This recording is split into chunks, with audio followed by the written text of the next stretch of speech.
Na rota para a liberdade.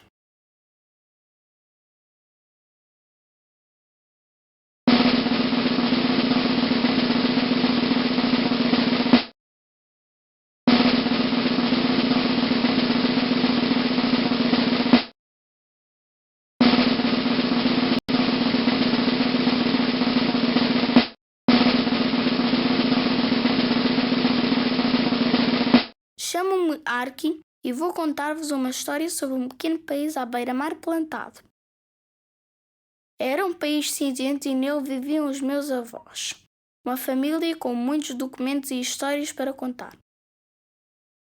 Um país governado por um homem mal encarado, de nariz afiado, que era o chefe de todos e se chamava Salazar.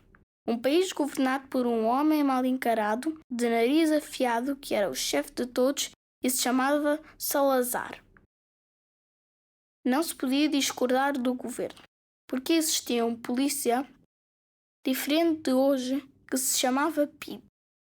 Tinha uns homens muito sisudos que espreitavam as pessoas para ver o que faziam e ouvir o que diziam. Nesse país havia escolas para rapazes e escolas para raparigas, para os que tinham sorte de poder ir à escola. Nem todas as crianças iam à escola. As que eram de famílias pobres tinham de trabalhar. Os homens eram obrigados a ir à guerra em África e muitos morriam. Nesse país era proibido ler e falar sobre tudo o que se queria. Havia censura. Os meus avós pensavam: por que temos tantos documentos e não os podemos mostrar a ninguém? Por que temos de ter os documentos presos e guardados como numa prisão? Os meus avós sonhavam em ensinar e contar as histórias desses documentos às pessoas, para que elas conhecessem melhor o país em que viviam e lutassem para serem felizes. Os meus avós queriam que as pessoas fossem livres como os pássaros que viajam pelo mundo, como as nuvens que decoram o céu e o vento que sopra e despenteia as árvores. Então o meu avô ganhou coragem e falou com pessoas. Mostrou-lhes os documentos guardados e o que tinham escrito. Todas as pessoas tinham de ter o que comer. Ninguém podia trabalhar de dia e de noite. As crianças tinham de ir à escola, não deviam trabalhar. A guerra em África tinha de acabar. Todos tinham direito a votar, a falar e dizer o que pensavam. Todos tinham direito a ter uma casa com água, luz e esgotos. Mas, numa noite escura de abril, a PIDE levou o meu avô para a prisão. Bateram, torturaram o meu avô para o convencer a pensar de outra forma, para não dizer o que os documentos contavam. As pessoas que ouviram o meu avô souberam da sua prisão. Então protestaram, fizeram greves e a PIDE prendeu-as.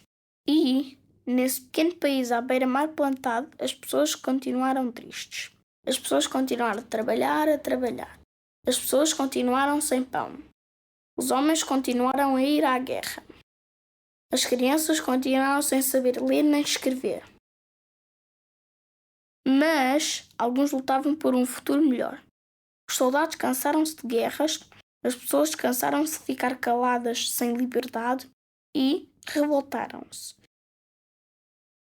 Um dia, na rádio, ouviu-se a canção Grândola Vila Morena. Grândola Vila Morena.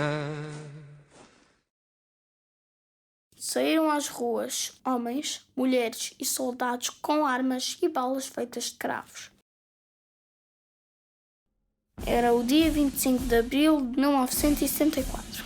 Chegou finalmente a Revolução dos Cravos. Revolução que não teve feridos nem mortos. Foi uma revolução para gritar liberdade, para semear a felicidade deste povo desanimado. Os presos que nunca mataram, nunca roubaram, saíram das cadeias para a liberdade merecida. O meu avô saiu da prisão e nesse dia as ruas ficaram cheias de gente com sorrisos nos lábios e dedos no ar a fazer o V da vitória e a gritarem: Viva o 25 de Abril! Viva a liberdade! O povo unido jamais estará vencido! Paz, pão, habitação, saúde, educação! Foi devido a essa revolução que o dia 25 de Abril é um feriado comemorado em todo o país. Muitos anos passaram, mas o meu avô continua a dizer-me para regar sempre os cravos vermelhos de abril, para que possam nascer muitos mais e não murche a raiz da liberdade e da democracia.